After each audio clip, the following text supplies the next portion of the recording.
to Kai Chi Alchemy. You can call me Katchi. This is a space of love, y'all. Welcome or welcome back. Good morning, good afternoon, good evening, good night, wherever you are in the cosmos today. I want to thank y'all for showing up. Thanks for supporting the channel, and thanks for co-creating community with me. I appreciate those comments, shares, and subscribes as they help me to expand my reach and help more people. This is going to be a collective message. It will not resonate with everybody, and I encourage you to connect in with your intuition and only take what truly resonates for you. Here we're going to do a brief one conscious breath meditation. So if you'd like, you can place a hand on the belly and a hand on the heart and take a deep breath with me holding at the top if you'd like.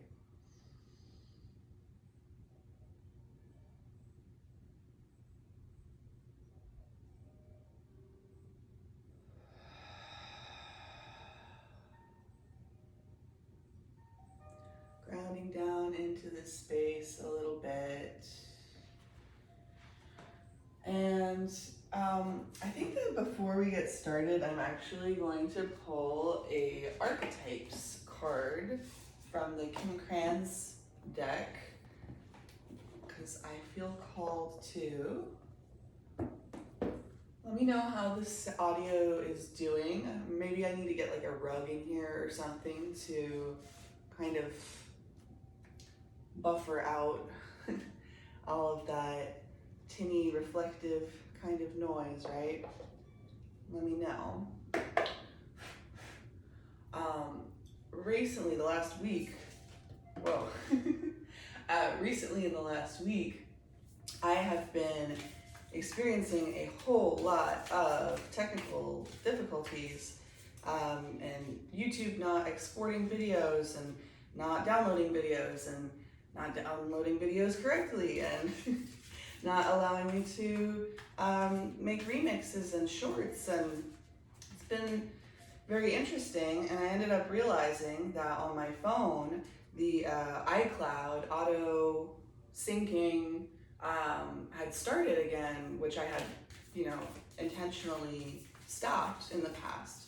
And so all these photos, 10, 20 years actually, pretty much, of photographs from my iCloud, and they all got downloaded onto my phone and took up 40 gigabytes. And so even like my internet was running slower and I couldn't figure out what was going on.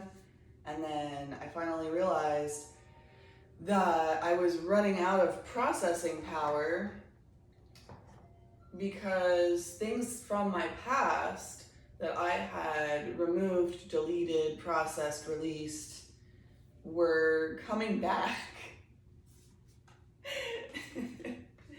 And clogging up my mental bandwidth, my phone's bandwidth.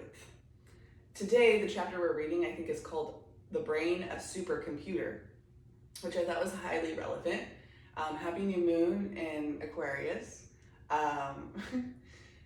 We have a lot going on with the nervous system right now. Aquarius is a lot about the nervous system. You may be adjusting and upgrading to this new way of being and finding ways to cope with this buzzy, even if you look at like the Aquarius sign, that kind of gives you the energy that it can give off. It's all electrical, and so things are going to happen. It's like a computer. Things are going to happen the way that you program them. And today is all about programming. Today is all about visualizing what you want to see embodied over the next 6 months, over the next 4 years. Like, what do you want to plant today that is going to manifest deeper and deeper going forward? A lot of times when we read tarot, we look at the past, we contemplate, we reflect, we look at the present, We consider what our emotions actually are. We tap into that. We look at the future and we look at what potential energies exist right now in the momentum and how that could possibly play out, what to look out for, what we want to kind of try to steer ourselves towards timeline-wise. And I wanted to get into some tarot today because I know that I have a wider audience for people that are interested in those videos. But this channel was always made for me to serve people like me, to pay it forward, to serve the people like me who were looking for resonance and community and a deeper understanding from people that I don't even know. That's kind of like Aquarian, right? It's wide community. It's reaching out into the depths. It's the internet, you know? And through that, you're able to find energy resonance, vibration. You're able to find that resonance that is more deep and resonant and appropriate for you. And so I find, even though I used to be very resistant to the internet, that it is a great tool for allowing people to find and develop very deep, meaningful relationships based on authentic connection, which is something I feel is sorely lacking in today's society and leads to a lot of problems. We have unmet needs that we don't really understand because nobody told us that they were needs, and we have been gaslit our whole lives as to what humans actually want and need. We got the mystic, we got the animal, and we got the shadow that may be relevant to you. I will put these images up on the community board if you would like to take a look at them. So I will set those aside and maybe even put the guidebook in there. We'll see how I'm feeling about it and what I'm guided to do. Today is gonna be, actually I didn't even look at the chapter. I think it's a short chapter. Let me pull out the book and we'll get going on that. But as far as the thing about my phone goes, I was really feeling that it is important that we actively, continuously, on a regular basis, routinely, I got Mars in Virgo, I do real well with that. And things have been all over the place in my life and the moving and the big life changes. And it's very hard to maintain when you are going into an entirely new setup and arena. You have to create those systems. You have to create those routines fresh. And so whatever systems you had in place probably weren't working, or are not working anymore. They probably did at one point. So it's time to assess how we are going to upkeep our minds, the computer that programs our lives. And so take some extra time today if you can, and then every day going forward to check in and feel into, has my mind been syncing with my iCloud images lately? Or am I focusing on creating new images, new sounds, new photos, new videos, new thoughts, new feelings, new creations, new realities? So what are you creating right now? What are you creating over the next 6 months? What are you creating over the next 4 years? That's what we're gonna be contemplating today. Happy Ramadan, happy new moon in Aquarius, happy Lunar New Year, happy Year of the Fire Horse. I know there's a ton more stuff going on, but let me know down in the comments what you are celebrating today. I know this video is coming out a little late, but we do what we can, and as soon as we realize that we need to shift, that we need to wait, that we need to speed up, we just get into that and don't hyper intellectualize, analyze it, because that can be easy Aquarius energy to fall into. to be the thinking, to put the electricity into the mind, but put the electricity into your body right now. Go make things. I'm gonna bring this tuning fork for the grounding right here.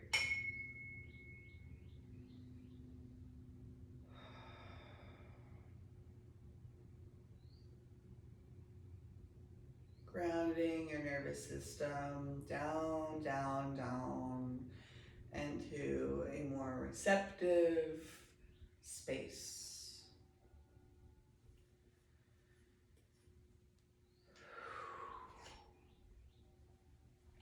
Thank you again for being here today. We are so close to 50 subscribers and then going live. So that's really cool and exciting. But now I have room on my phone, so I got flexibility, right? Let's all make some more room for all of the new that we have coming up in life as a collective, as individuals right now. Yeah, it's like 10, 11 pages. It's kind of long, actually. So grab some tea, grab your knitting project if you'd like. And please let me know down below how the audio is doing for you personally so that I can adjust that for you. All right.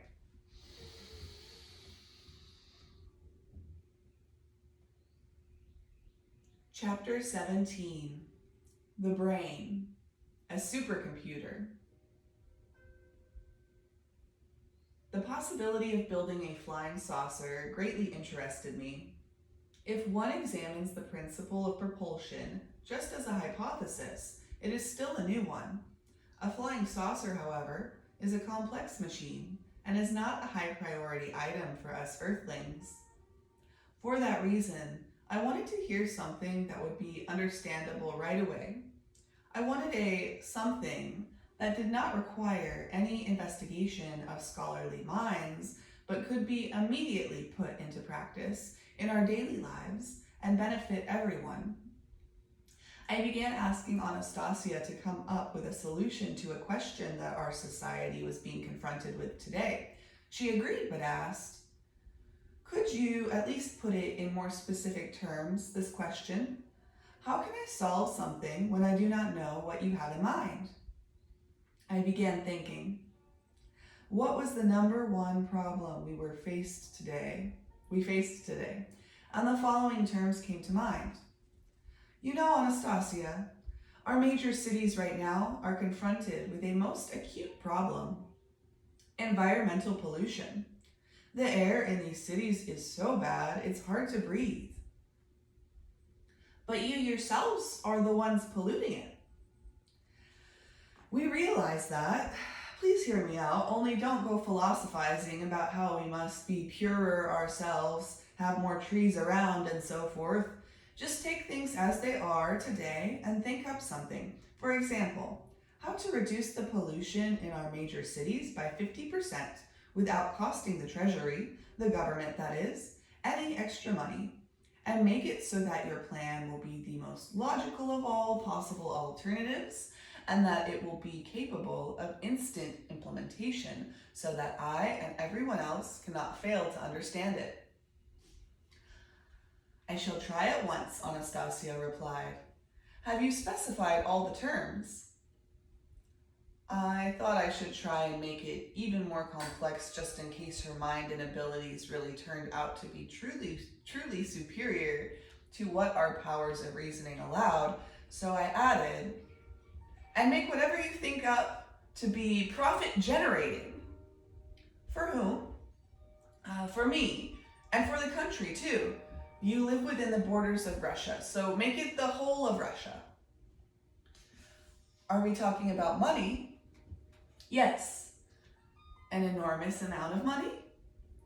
Profit, Anastasia. Well, money is never an enormous amount, but I need enough money to be able to pay for this expedition and have enough left over for a new one. And as for Russia, I thought for a moment. What if I managed to get Anastasia just a little interested in the material benefits of our civilization? And then asked, You wouldn't want anything for yourself? I have everything, she replied. But all at once an idea came to me, something that might possibly interest her. How about this, Anastasia? Let's have your plan make enough money to provide free seeds, or at least seeds at a discount, to all your beloved Dachniks or gardeners throughout Russia. Terrific, Anastasia exclaimed. What a wonderful idea. If you have finished, I shall get to work. How delightful that sounds. Seeds, or is there anything else you wish to add? No, Anastasia, that's enough for now. I felt her inspiration and excitement not only over the task itself, but especially over the free seeds for her Dachniks. Yet at that point, I still felt convinced that even with her special abilities, a solution to the problem of air pollution was simply out of the question. Else our many scientific institutions would have come up with one long ago. With a bustle of energy this time, not her usual calm and quiet self, Anastasia lay down on the grass, her arms widespread. Her curled fingers reached their cushioned tips upwards, alternating between motion and stillness, while her eyelids trembled on her closed eyes. She lay there for about 20 minutes, then opened her eyes, sat up, and said, I have come up with it. But what a nightmare it is. What have you come up with? And what's this about a nightmare? The greatest harm is coming from your so-called automobiles. There are so many of them in the large cities, and every one of them is emitting both an unpleasant odor and substances harmful to human bodies. The most frightening thing is that these substances are mixing with earth or dust particles and impregnating them. The movement of the automobiles picks up that impregnated dust, and people are breathing in this horrible mess. It gets swept into the air and then settles on the grass and the trees, covering everything around. This is very bad. It is very harmful to the health of both people and plants. Of course it's bad. Everybody knows it's bad. Only nobody can do anything about it. We have street cleaning machines, but they can't keep up. You, Anastasia, have discovered absolutely nothing new. You haven't thought up any original solution to purify our air.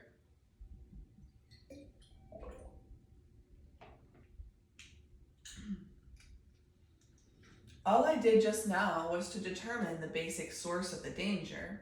Now I shall think about it further and analyze it. I need to concentrate for a long time, perhaps as long as an hour, since I have never dealt with a problem like this before. So that you will not be bored, do go for a walk in the forest, or you get on with your thinking. I'll find something to do. And Anastasia withdrew into herself. Coming back an hour later, after a walk in the forest, I found her, as it appeared to me, in a state of some discontent, and I said, You see, Anastasia, you and that brain of yours aren't capable of doing anything either. Only don't worry about it. We've got a lot of scientific institutions working on this question, but they, just like you, can only describe the fact that pollution is going on. They haven't been able to do anything about it yet. She answered in a somewhat apologetic tone. I have gone over in my mind, I believe, all the possible variants, but I do not see any way of quickly reducing the pollution by 50%. My mind was at once set on the alert. She had found some sort of solution after all. So what kind of reduction did you come up with? I asked. She sighed. Not that much. I managed to achieve 35 to 40%.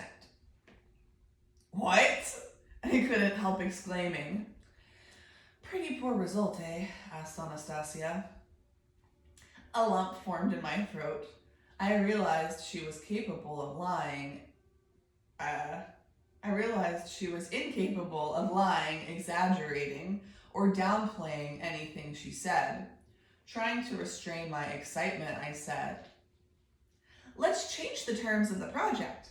Let's say 38%. Quick, tell me what you've come up with." "Your automobiles must be equipped to not only scatter this foul dust, but to collect it as well." "How can we do that? Talk faster." "Those things sticking out in front of the automobiles, what are they called?" "Bumpers," I offered. "All right, bumpers. Inside them, or below them, should be attached a little box with small holes facing forward. There should also be holes on the backside so that air can escape. While the automobiles are in motion, air laden with this harmful dust will be drawn in through the front holes, purified, and then escape through the back holes, and that air will already be 20% less polluted." "And what about the remaining 20%? "Well, right now, virtually none of this dust is removed, but with this method, there will be a lot less of it in the air since it will be collected all over the place every day. I have calculated that in 1 month, with the help of these little boxes, if they are fitted on all automobiles, the amount of polluting dust will decrease by 40%. Beyond that, there will be no reduction since other factors are at work." "What size of boxes, and what should they contain? How many holes, and at what distance from each other?" "Vladimir, please, you would like me to personally attach them to every single automobile, perhaps?" For the first time, I perceived that Anastasia had a sense of humor, and I began to laugh at the thought of her attaching her little boxes to all our cars. She laughed too, delighting in my cheerful mood, and began whirling her way across the glade. The principle was really very simple. The rest was merely a question of logistics. Already, without Anastasia's help, I was beginning to imagine how it could all be. Orders from administrative heads, motor vehicle inspection control, turning in old filters for new ones at filling stations, a system of vouchers and so forth, a routine regulation, just like seatbelts. All it had taken back then was one stroke of the pen and presto, seatbelts in every family car. And here too, one stroke of the pen and again, presto, cleaner air. And there would be tough competition among entrepreneurs for orders to supply the boxes, a good deal of work for the manufacturing plants. And the main thing, of course, cleaner air. "Wait," I said, turning once more to Anastasia, who was still whirling around in a boisterous dance. What should we put into those boxes?" Into those boxes? "Into those boxes. You will come up with a little something. It is very simple," she replied without stopping. "And where is my money going to come from? And to supply seeds for the Dachniks?" came another question. She stopped. "What do you mean, where from? You wanted my idea to be the most rational of all, and that is exactly what I have thought up. The most rational solution there can be. It will spread to large cities throughout the world, and for this idea, they will pay Russia enough to supply the free seeds and enough to pay you. Only you will receive your payment under certain conditions." I didn't pay attention immediately to her remark about the certain conditions, but began focusing in on something else. "So we should patent it. Otherwise, who would pay of their own free will?" "Why would they not pay? They will pay, and I can even set the rates right now. From the production of these boxes, Russia will get 2%, and you will get 1/100%.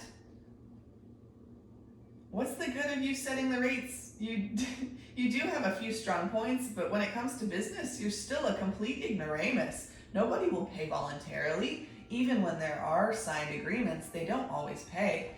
If only you knew how many there are in our world that don't. Our arbitration courts are overloaded. By the way, do you know what an arbitration court is?" "I can guess, but in this case, they will pay faithfully. Anyone who does not pay will go bankrupt. Only honest people will prosper.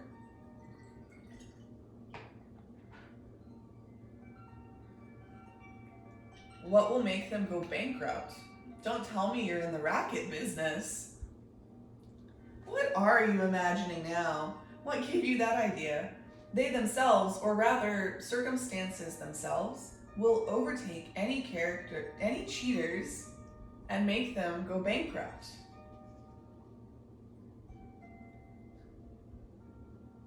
And then the thought dawned on me. Given that Anastasia is incapable of lying, and as she herself said, the systems inherent in nature do not allow her to make a mistake, it means that before stating any conclusions, she must have processed in her brain an enormous amount of information, made zillions of mathematical calculations, and taken into account a whole mass of psychological characteristics of the people who would be participating in her project. In our terms, she not only solved the most difficult question of purifying the air, but also drew up and analyzed a business plan, and all that in roughly an hour and a half. I thought I had still better clarify certain details. And so I asked her, tell me, Anastasia, you made some sort of calculation in your head, figuring out the percentage of pollution reduction and the amount of money to be realized from the sale of your car accessory boxes, filter replacements, and so forth. Calculations were made in the greatest detail, and not just with the help of the brain. Stop, quiet. Let me tell you what I think. Does this mean you could compete with our top-of-the-line computers? Let's say Japanese or American computers. But I do not find that very interesting, she replied, adding, it is primitive and somewhat degrading. Competing with a computer, that is tantamount to, how can I find you a good analogy? This is tantamount to hands or feet competing with a prosthesis. And not even with a full prosthesis, but just part of one. With the computer, the most vital element is missing. And that most vital element is feelings. I started to argue the opposite, telling how in our world there are people considered very intelligent, respected in society, that play chess with computers. But when this and other arguments still failed to convince her, I started asking her to agree to do this for me and other people as a proof of the possibilities of the human brain. She finally agreed, and then I made the invitation more specific. So I can officially announce your willingness to take part in a problem-solving contest with a Japanese supercomputer? Why a Japanese? Anastasia questioned. Because they are considered to be the best in the world. Well now, it will be better if I do it with all of them at once, so you will not have to ask me again to do such a boring thing. Great, I exclaimed enthusiastically. Let's do it with all of them, only you'll have to think up a problem. All right, Anastasia reluctantly agreed. But for a start, so as not to waste time on thinking one up, let them try solving the problem you put to me earlier and see whether they confirm or refute my hypothesis. If they refute it, let them put forth their own. Let us be judged by life and by other people.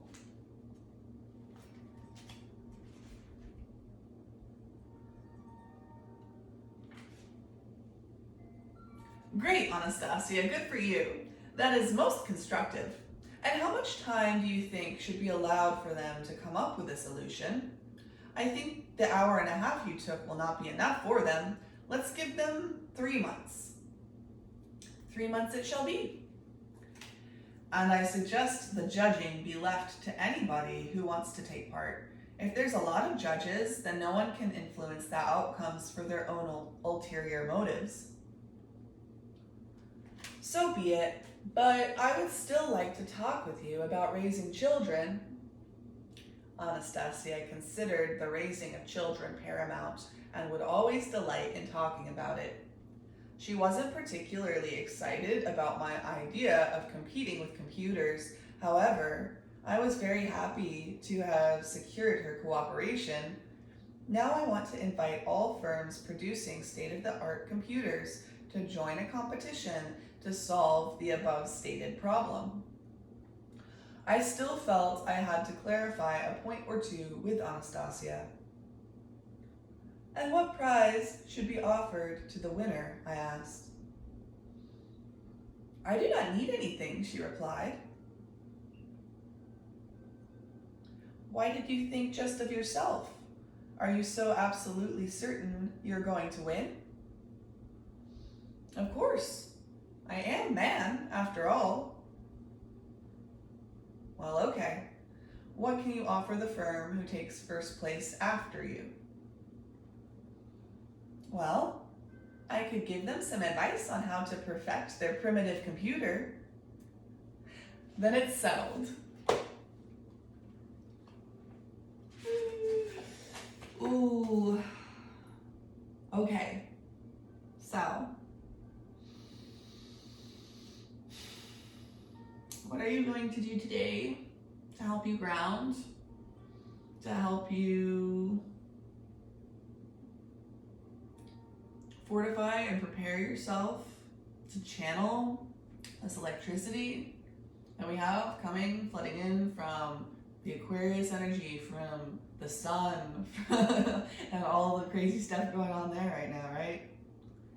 We all need to ground right now, but especially if we have any intention of consciously creating anything at this point in time. And I feel that there's never been a time where we need that more. So I encourage all of y'all to take some time to ground and settle and earth yourself, like actively, not just vegging out on the couch, not just disassociating, not just avoiding things, but actively releasing, actively checking in with your mind, with your computer, with your iPhone, and removing, releasing, looking at, processing, letting go of that past energy, feeling safe. And then when you create that space within you, within your life, within your space, once you create that space, then what is the love that you're going to fill it with? What are you seeking to create energetically, emotionally, community, work, like health, anything, art? What are you seeking to create? How can you make space for it so that it can come through in its most efficient, effective, inspired form? You need to serve yourself in order to serve the collective. So it is incredibly selfish to disassociate and avoid our own needs, to people please, to seek external validation, to be a man, to be a higher mind, to be a matured adult in the world as a observer and a guide and a teacher. All the elders, all the leaders that have been systematically prevented from even developing, have been systematically eradicated, have been systematically disempowered. All of those elders that have fallen away We are those elders now. We have to be.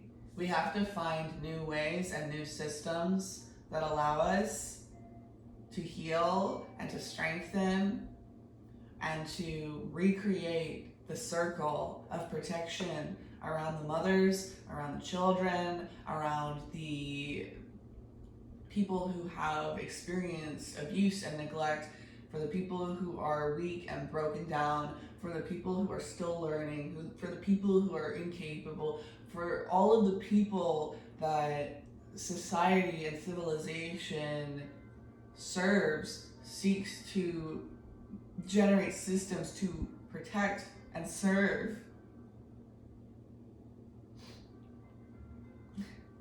We have to recreate the circle. We have to recreate the space. We have to recreate the boundary. We have to recreate this circle of elders to care for and to protect those who are not able to at this time.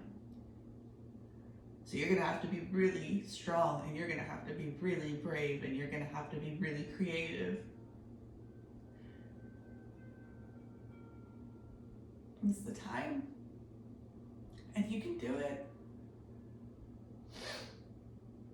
And we are so blessed. We have so much potential right now. But you have to sink into whatever is going to work for you. Because we're not playing around anymore. This isn't a game. For the children. Next chapter, chapter 18, doesn't even have like a normal title. Literally the name of the chapter is a verse from the Bible. So maybe that speaks to you, but if not, go and find whatever other teachers and resources do and go do something with that. Okay? We need you. But the title of this next chapter is going to be called In Him Was Life, and the life was the light of men. Gospel of John. All right, I got a whole bunch of stuff to go clean and create today.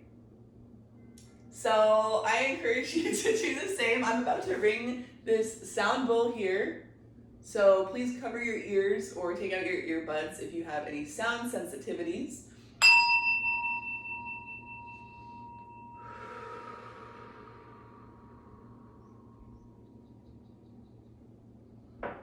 And in fact, I am going to take this Dragon's Blood Sage that I lit for y'all before turning on the camera, and we're going to do a little, oh man, the fan.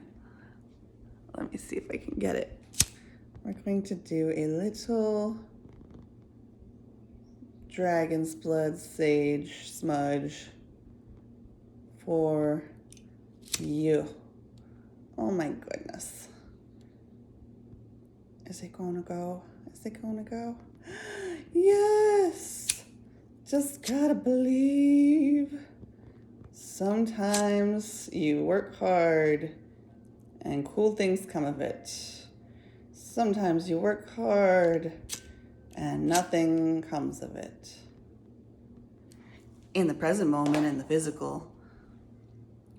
But every thought and every feeling does create. Even if you don't see a physical manifestation of it right now. I'm gonna have you take another deep breath in through your nose and out through your mouth.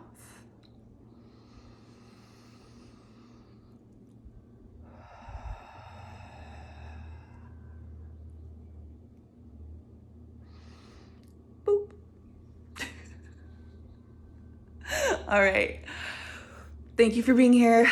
Love, light, peace, and personal responsibility. 39:39 on the clock. Have a beautiful day.